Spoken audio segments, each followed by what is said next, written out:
Экинчи маселе гендердик теңчилик сивилизацияда өлкөбүзгө 30 жыл мурун кирип келген башка өлкөнүн идеологиясы жаштарыбызды үй бүлө куруу жоопкерчилигинен алыстатып, үй бүлө курса ажыраштырууга аракет кылат, ажырашпаганын аз балалуу болууга үгүттөп, жүрөгү таза алтындай болгон балдарыбызды өзүбүзгө каршы тукуруп, баш ийбес кылып жатат.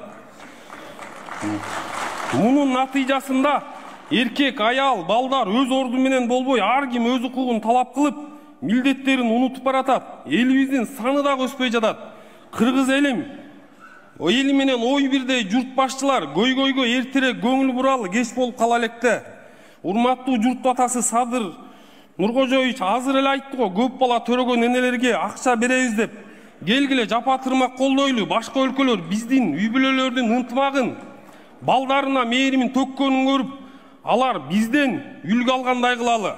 Кемчилик кетсе кечирим сурайм. Садыр Нуркожоевич, ушул маселе боюнча жардам керек болсо мен даярмын да сизге.